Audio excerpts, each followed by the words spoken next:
तो हमारा जो अपठित बोध में अपठित गद्यांश में प्राय जो प्रश्न पूछे जाते हैं वो वाक्य के भेद रचना के आधार पर पूछे जाते हैं। तो वाक्य विचार की हमने पूर्व वीडियो में चर्चा कर ली।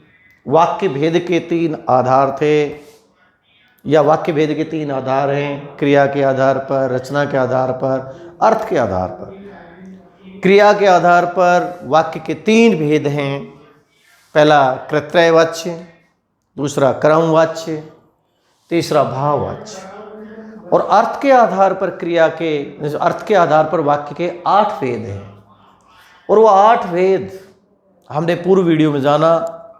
उसमें पहला विधानवाचक, दूसरा निषेधात्मक, तीसरा इच्छावाचक, चौथा आज्ञावाचक, 5वां संदेहवाचक, छठा संकेतवाचक और 7वां प्रश्नवाचक। और जो 8वां था वो था विस्मय आदि बोधक वाक्य।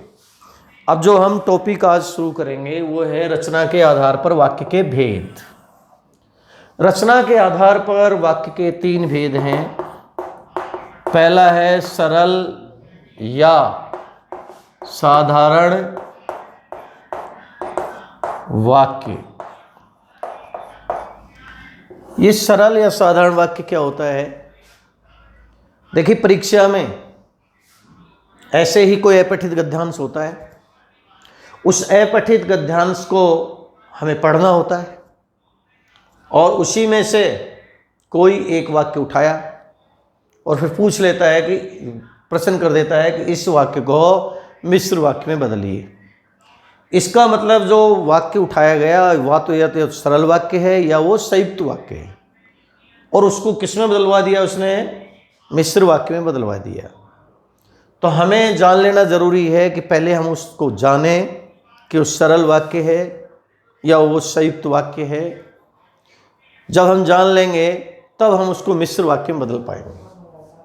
तो ऐसा प्रश्न पूछा जाता है प्राय। तो सरल या साधारण वाक्य क्या होता है? जिस वाक्य में एक उद्देश्य और एक ही विधेय होता है। एक उद्देश्य और एक ही विधेय होता है, वो सरल वाक्य कहलाता है। यानी जिस वाक्य में एक ही उद्देश्य और एक ही विधेय होता है वह सरल वाक्य कहलाता है। एक उद्देश्य यानी जिस वाक्य में एक ही कर्ता और एक ही क्रिया हो। विधेय क्या है? क्रिया का विस्तार ही तो है।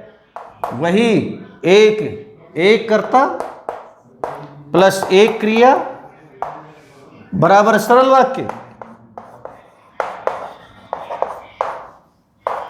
यानी जिस वाक्य में एक ही उद्देश्य हो, एक ही विधेय हो, वह सरल वाक्य है।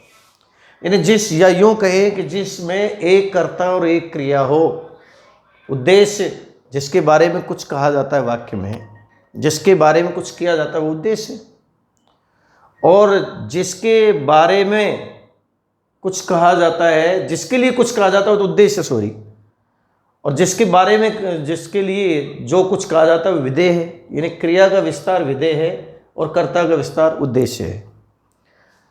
अब वाक्य के 2 भाग हो गए। एक तो हो गया उद्देश्य, क्या हो गया? उद्देश्य। और एक हो गया विधेय। ये 2 अंग हैं वाक्य के। ये वाक्य के अंग। वाक्य के कितने अंग हो गए? 2, उद्देश्य और विधेय। कर्ता के विस्तार को उद्देश्य कहते हैं और क्रिया के विस्तार को विधेय भी कहते हैं। जैसे एक उदाहरण लिखते हैं हम कि मेले में खरीदा गया ऊंट रास्ते में ही दुर्घटना ग्रस्त हो गया। हो गया, रास्ते में दुर्घटनाग्रस्त हो गया। तो इसमें हो गया, देखो ये इसका पूरा उद्देश्य है, ये है उद्देश्य। और रास्ते में ही दुर्घटनाग्रस्त हो गया, ये है विधेय। तो हम कह सकते हैं कि जिस वाक्य में एक उद्देश्य और एक ही विधेय होता है वो सरल वाक्य होता है, अर्थात एक ही कर्ता और एक ही क्रिया हो वह सरल वाक्य कहलाता है। जैसे उदाहरण हम लेंगे इसमें सरल वाक्य के भी, और फिर उन सरल वाक्यों को हम एक उदाहरण लेते हैं। सरल वाक्य में विकास के घर जाने पर मेरा आदर सत्कार हुआ। एक वाक्य है विकास के घर जाने पर मेरा आदर सत्कार हुआ। विकास के घर जाने पर मेरा आदर सत्कार हुआ। जैसे विकास के घर जाने पर मेरा आदर सत्कार हुआ।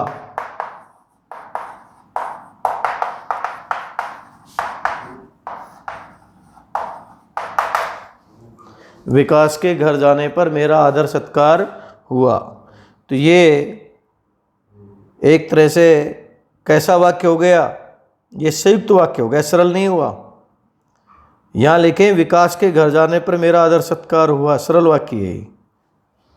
विकास के घर जाने पर मेरा आदर सत्कार हुआ, इसका मतलब है सरल वाक्य है।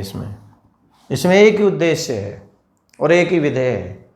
दूसरा हम इसको सरल उदाहरण समझेंगे कि राधा या श्वेता खाकर पढ़ती है, खाकर पढ़ती है। अब ये जो दूसरा उदाहरण है ये भी सरल वाक्य का है। कैसे? क्योंकि इसमें एक ही क्रिया है और एक ही कर्ता है, एक ही उद्देश्य है, एक ही क्रिया है। खाकर क्रिया विशेषण है। क्या है? खाकर क्रिया विशेषण। कोई कहे कि तनिष्का धीरे धीरे पढ़ती है, तो ये भी सरल वाक्य है, धीरे धीरे भी क्रिया विशेषण है। हालांकि कुछ इसको पूर्वकालिक क्रिया भी कहते हैं, पूर्वकालिक क्रिया, और वैसे इस समय यहाँ क्रिया विशेषण के रूप में प्रयुक्त है। तो ये सरल वाक्य है क्योंकि श्वेता उद्देश्य एक ही है और पढ़ती है क्रिया भी एक ही है। तो जिस वाक्य में एक ही उद्देश्य हो, जिस वाक्य में एक ही विधेय हो, वह सरल वाक्य कहलाता है। लेकिन परीक्षा में ऐसे प्रश्न नहीं आते हैं। उसमें तो ये पूछा जाता है कि श्वेता खाकर पढ़ती है, वाक्य को मिश्र वाक्य में बदलिए। इसका मतलब हमें पहचानना होता है कि वो वाक्य है कौन सा? सरल वाक्य।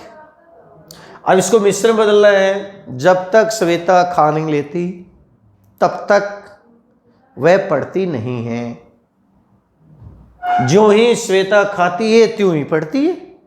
उसका मिश्र वाक्य हो गया। तो उसके बारे में हम आगे जानेंगे कि संयुक्त वाक्य क्या होते हैं, मिश्र वाक्य क्या होते हैं। परीक्षा में व्यवहारिक प्रश्न आते हैं।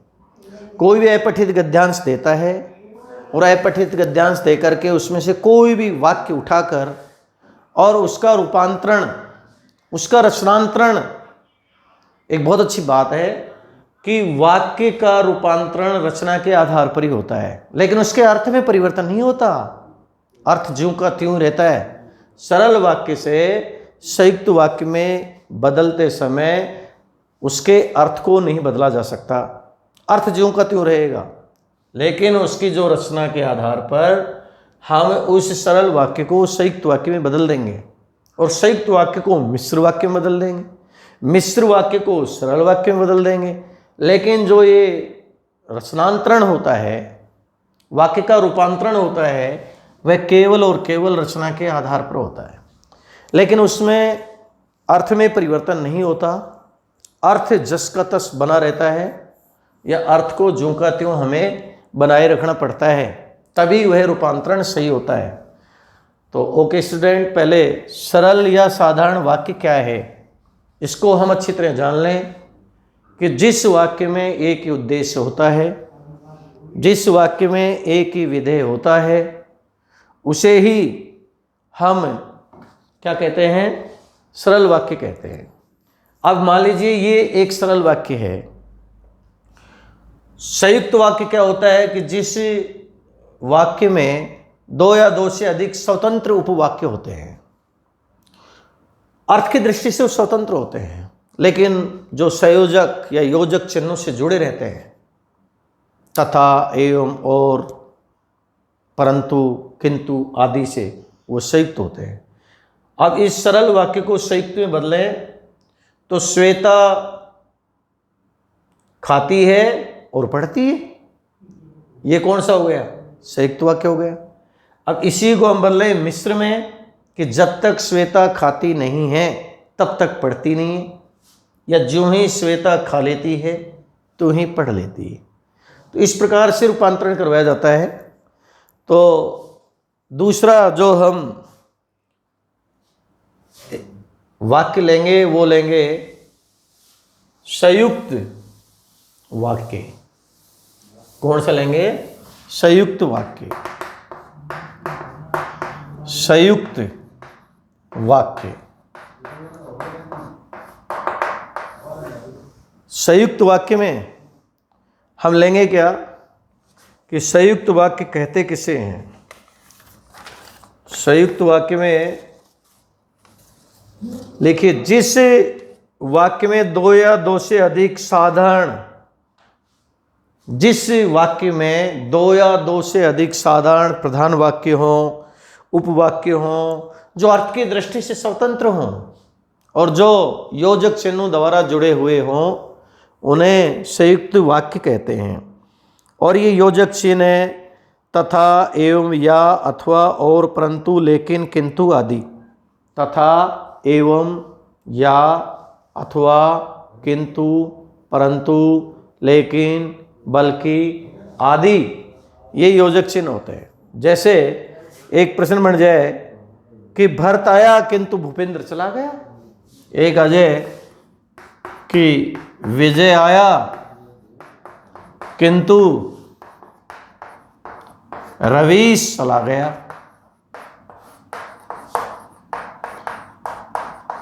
यहां पर दो स्वतंत्र वाक्य हैं। देखिए, जिस वाक्य में दो प्रधान वाक्य हों या दो उपवाक्य हों और दोनों अर्थ की दृष्टि स्वतंत्र हों, विजय आया अर्थ की दृष्टि से पूर्ण अर्थ दे रहा है, स्वतंत्र है। रवीश चला गया, लेकिन योजक चिन्ह जुड़ा हुआ है। और योजक चिन्ह क्या है, दो उपवाक्यों को जोड़ने वाला चिन्ह, योजक शब्द, ये जुड़ा हुआ है। चिन्ह नहीं बोलेंगे, इसको शब्द बोलेंगे। तो विजय आया किंतु रवीश चला गया। तो जिस वाक्य में दो स्वतंत्र उपवाक्य हों, जो अर्थ की दृष्टि से भी स्वतंत्र हों और पूर्ण हों, तथा योजक शब्द द्वारा जुड़े हुए हों, तो वह संयुक्त वाक्य कहलाता है। अब योजक चिन्ह है क्या, तथा, एवं, या, और, अथवा, परंतु, लेकिन, किंतु, बल्कि आदि, ये सारे योजक शब्द हैं। तो अतः ये सरल वाक्य हो गया। अब सरल वाक्य में अगर ये आए कि रवीश पढ़ता है, किंतु मनीष सोता है, तो ये भी संयुक्त वाक्य है, ये भी संयुक्त वाक्य है। तो इसका रूपांतरण भी हम आगे करवाएंगे। और अगला जो संयुक्त वाक्य का एक उदाहरण हम ले रहे हैं, और भी उदाहरण बहुत सारे हैं। जैसे मोहन हंसा और बोला। मोहन हंसा और बोला, इसका मतलब ये दो स्वतंत्र उपवाक्य हो गए कि मोहन हंसा और मोहन बोला। अब ये संयुक्त वाक्य है। कौन सा वाक्य है, संयुक्त वाक्य है। इसको हम मिश्र में बदलें, वह मौन है जो हंसता है। ये मिश्र वाक्य में बदल देंगे, वह मौन है जो हंसता है। और सरल वाक्य में कैसे बदलेंगे, मौन हंसकर बोला। अब इसी को हम सरल वाक्य में बदलेंगे तो लिख देंगे मौन हंसकर बोला। इस प्रकार से रूपांतरण आता है। और हम नेक्स्ट करेंगे मिश्र या मिश्रित वाक्य, और फिर इनका रूपांतरण करवाएंगे जो परीक्षा में महत्वपूर्ण है। उसके बाद एक प्रश्न आता है, बस केवल रचना से संबंधित एक वाक्य अपठित गद्यांश में दे देता है, या कभी कभार वो क्रिया के आधार पर या अर्थ के आधार पर पूछ लेता है, लेकिन ज़्यादातर ये है। इसलिए वाक्य विचार भी समझाना जरूरी है। हालांकि 4 नंबर का है, व्याकरण आंतरिक है, लेकिन उसको समझना जरूरी है। Thank you so much.